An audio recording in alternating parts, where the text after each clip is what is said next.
We live in an era where fitness is often sold as something intense. We're told we need to suffer for results, push through pain, or hit extreme numbers. But buried beneath all that noise is a biological truth we often ignore. The most transformative tool for your health might not be in a gym. It might just be your ability to put one foot in front of the other. Walking is often dismissed as too easy. People treat it as a fallback option, something you do only when you can't do a real workout. But physiology tells a different story. Walking isn't just movement, it's a signal. It's a foundational input that tells your entire system to regulate, repair, and function optimally.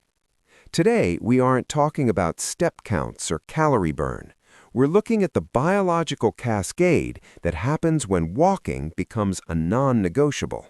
From your neural pathways to your cellular energy, here is what actually happens when you prioritize walking.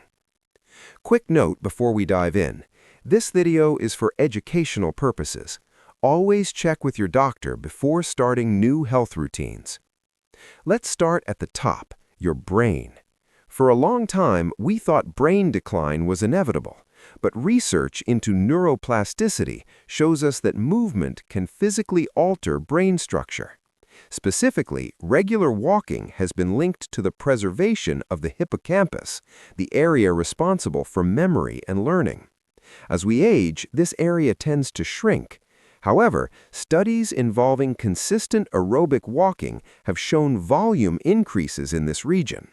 Why? It comes down to blood flow and a specific protein often referred to as brain fertilizer. This protein supports the growth of new neural connections. Beyond structure, there's state. Modern life keeps many of us in a sympathetic state, fight or flight. Walking, especially at a rhythmic pace, engages the parasympathetic nervous system. It's a mechanical signal to your body that you are safe. The bilateral movement, left, right, helps process stress hormones more efficiently. It doesn't remove your problems, but it lowers the chemical noise so you can solve them. Now, let's talk about fuel. One of the most immediate impacts of walking is how your body handles glucose. When you eat, blood sugar rises. If you remain sedentary, that sugar lingers. But when you walk, your muscles act like a sponge. They pull glucose from the bloodstream to use as immediate fuel, often without needing a massive spike in insulin. This is why a short walk after a meal can be more effective for blood sugar management than a single intense workout hours later. It teaches your metabolism flexibility.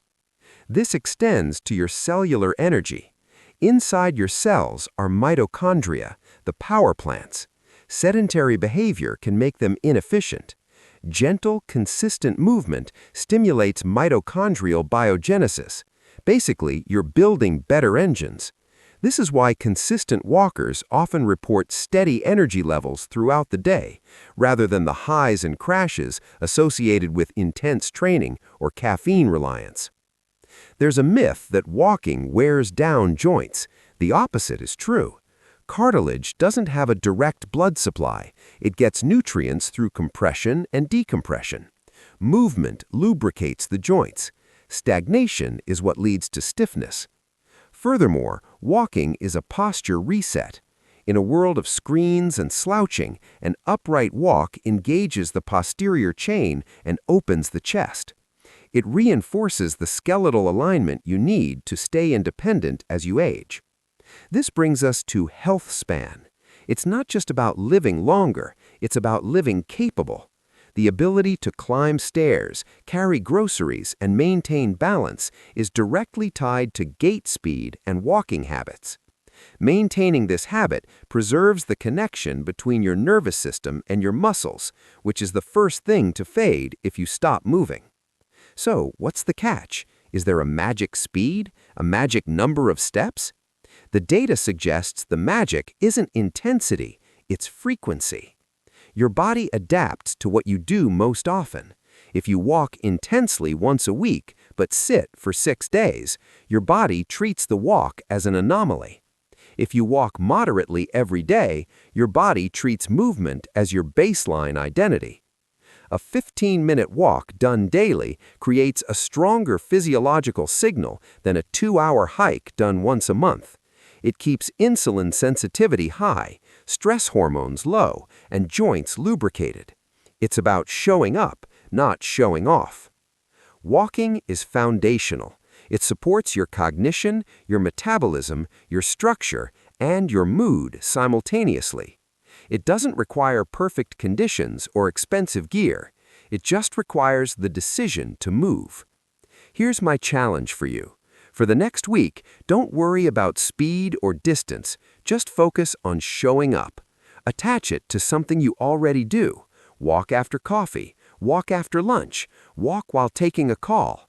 Make it a part of who you are, not just a task on your list. If you found this breakdown useful, hit the like button. It helps get this information to more people. And if you want to dive deeper into how daily habits compound for better health, subscribe to the channel. We focus on science-backed strategies without the hype.